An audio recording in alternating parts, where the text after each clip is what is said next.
दिशा निर्देश जारी किए गए हैं उनका क्या मायने हैं, और ये खास तौर पर जो हमारे ग्रामीण क्षेत्रों में और टियर 2 टियर 3 सिटीज में रहने वाले जितने लोग हैं, जितने देशवासी हैं, उनको ये सब समझना बहुत ज़रूरी है कि आखिर जो दिशा निर्देश दिए गए हैं उनके मायने क्या हैं, क्या कारण है।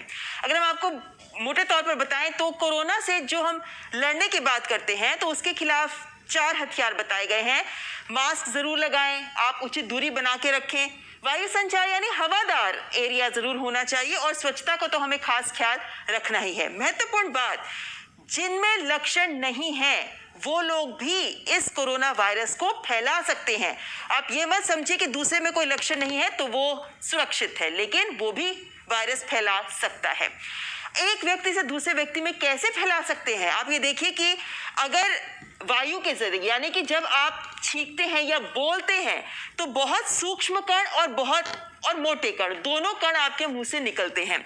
ऐसे में वायु अभिकरण यानी कि जो एरोसोल्स हैं, जिन्हें हम कहते हैं, जो बहुत सूक्ष्म कण होते हैं, उनके जरिए तो ये फैलता ही है। जब दो लोग आपस में बातचीत करते हैं या एक दूसरे के पास खड़े होते हैं तो बूंदों के जरिए, एरोसोल्स के जरिए, लेकिन साथ ही सतह पर भी, क्योंकि अब जो कोविड पॉजिटिव है अगर वो छींकता है या खांसता है या बोलता है और सतह पर बूंदें गिरती हैं, थूक गिरता है, तो वो सतह भी संक्रमित हो जाती है, इसके जरिए भी ये फैल सकता है। तो इसीलिए हम कह रहे हैं कि अन्य लोगों में लक्षण नहीं है तो भी आप मास्क जरूर पहने। आप किसी के साथ खड़े हैं, आपको लगता है इसमें तो कोई लक्षण नहीं है, बिल्कुल ठीक है, लेकिन वो भी संक्रमित हो सकता है।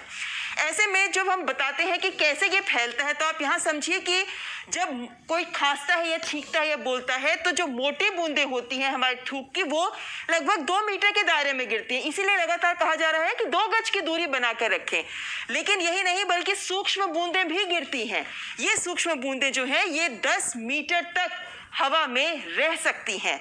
इसीलिए बहुत ज़रूरी है कि हम मास्क लगा कर रखें, क्योंकि यही मास्क हमारे लिए एक सुरक्षा कवच होता है। हम लगातार कह रहे हैं कि सतह से भी तो फैलता है कोरोना वायरस, वो इस वजह से कि जब आप सतह के ऊपर छींकते हैं या खांसते हैं या बोलते हैं तो सतह पर संक्रमण आ जाता है, और जब कोई स्वस्थ व्यक्ति उसको छूता है तो वही संक्रमण हाथों में आ जाता है, और जब आप हाथों को अपने नाक या मुंह के पास लेकर जाते हैं तो कोरोना वायरस आपके शरीर में चला जाता है और आप संक्रमित हो जाते हैं। इसलिए सतह को लगातार कीटाणुनाशक से साफ करना भी जरूरी है, खासतौर पर वो सतह जो कई लोग इस्तेमाल कर रहे हैं। मास्क को सुरक्षा कवच हम क्यों कह रहे हैं, क्योंकि सबसे ज्यादा खतरा होता है अगर दोनों ने ही मास्क नहीं पहन रखा। इनमें से कोई एक भी अगर संक्रमित है तो जाहिर है कि दूसरा जल्दी संक्रमित हो जाएगा। लेकिन खतरा यहाँ भी है, लेकिन उससे कम है, क्योंकि यहाँ एक व्यक्ति ने पहन रखा है मास्क। अगर ये संक्रमित है तो ये अपना बचाव कर सकते हैं अगर ये मास्क से जुड़े प्रोटोकॉल का भी खास ख्याल रखें। लेकिन अगर दोनों ने ही मास्क पहन रखे हैं तो जाहिर है कि यहाँ पर खतरा बहुत कम है, क्योंकि दोनों ने मास्क पहन रखे हैं। इसलिए लगातार कहा जा रहा है कि आप मास्क पहन के रखें।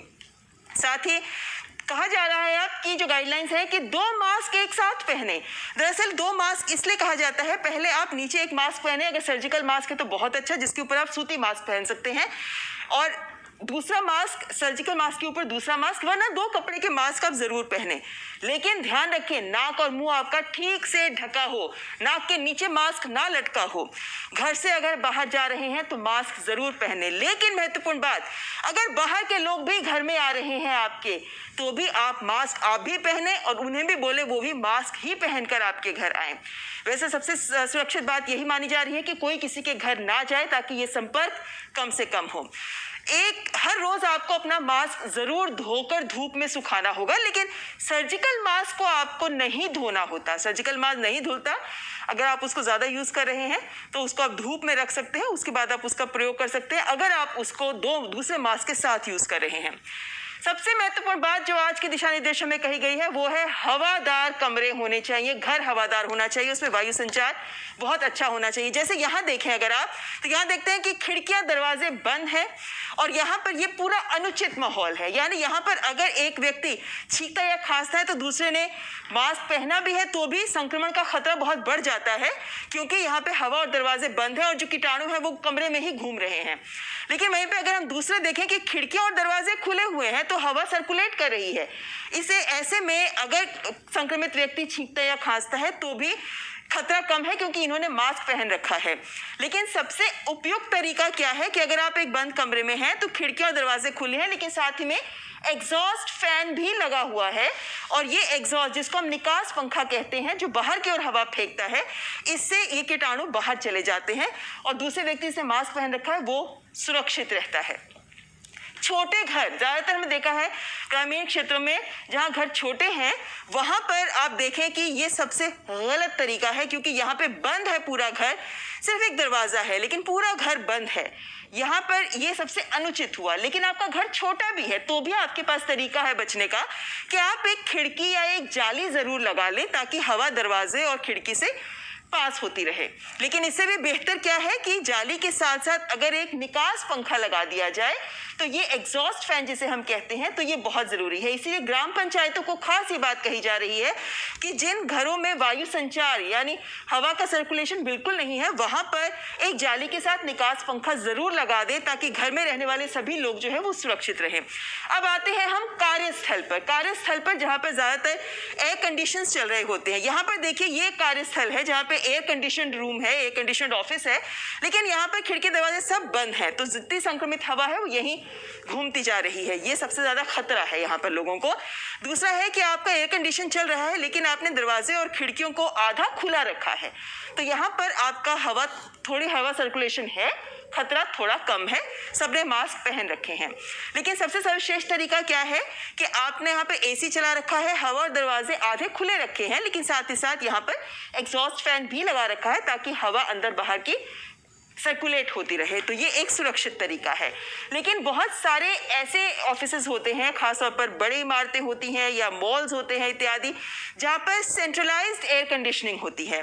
सेंट्रलाइज्ड एयर कंडीशनिंग में अगर एक ही कमरा है और उसी में हवा ऐसे सर्कुलेट होती रहे तो ये बिल्कुल उचित नहीं है। ऐसे में बेहतर तरीका ये माना जाता है कि बड़े कार्यालयों के छत पर उनको वायु संचार माध्यम और फिल्टर सिस्टम लगाना चाहिए, और जो ये फिल्टर सिस्टम है इसके फिल्टर्स भी चेंज होते रहने चाहिए, इनकी भी लाइफ होती है।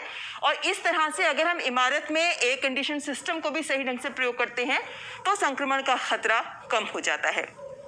ये थी बात ऑफिसेज की। सार्वजनिक परिवहन, बसों में आमतौर पर सब सफर कर रहे हैं, तब भी ध्यान रखें कि खिड़कियां खुले रखें। लेकिन अगर एयर कंडीशन गाड़ियां हैं तो उनमें भी ख्याल रखना होगा कि एयर कंडीशन के अंदर भी आपको एक तो फिल्टर बदलना होगा एयर कंडीशन का, साथ ही साथ आप एग्जॉस्ट फैन लगाएं तो वो सुरक्षा ज्यादा देगा। ये बात खास तौर पे ग्रामीण इलाकों के लिए कही जा रही है कि सामुदायिक परीक्षण बहुत ज़रूरी है। जैसा आज भी कहा गया है प्रेस कॉन्फ्रेंस में कि Covid testing booth, temporary booth होंगे, ये बनाए जा रहे हैं, लेकिन महत्वपूर्ण है कि जो लोग बाहर से आ रहे हैं उन सबका रैपिड एंटीजन टेस्ट किया जाए। साथ ही साथ क्योंकि यहाँ पर आशा वर्कर्स होते हैं, स्वास्थ्य कर्मी होते हैं, आंगनबाड़ी कार्यकर्ता होते हैं, इन सबको परीक्षण दिया जाना बहुत ज़रूरी है। अगली प्लेट में हम आपको दिखाएंगे कि ये जो आशा आंगनबाड़ी कार्यकर्ता है इनका प्रशिक्षण जरूरी है। इसके आगे अगर हम बढ़ें तो हम पाते हैं कि इनकी भी सुरक्षा बहुत जरूरी है, इसलिए इनको भी N95 मास्क दिए जाने बहुत ज़रूरी हैं। और इनका लोगों का जिनका रैपिड एंटीजन टेस्ट करती हैं ये, लेकिन साथ ही साथ जो मरीज़ हैं उनकी निगरानी के लिए इनको ऑक्सीमीटर्स दिए जाने भी ज़रूरी हैं। जो संक्रमित व्यक्ति है गांव का, उन्हें N95 या सर्जिकल मास्क दिया जाना बहुत ज़रूरी है। उन्हें तुरंत आइसोलेट अलग कर देना चाहिए और जितने इलाज के दिशा निर्देश हैं उनका पालन किया जाना चाहिए। यानी संक्रमण पर वार के 6 हथियार आपके सामने हैं। एक साथ 2 मास्क पहने, हवा का संचार का ख्याल करें, दूरी बनाए रखें, हाथ धोएं, संक्रमित को अलग रखें और कीटाणुनाशक से सतह साफ करते रहें। अगर हम सब इन सब बातों का ख्याल रखेंगे तो आप ध्यान रखें कि हम संक्रमण से पार पा पाएंगे। न्यूज़ नाइट में आगे हम बात करेंगे ब्लैक फंगस की और इससे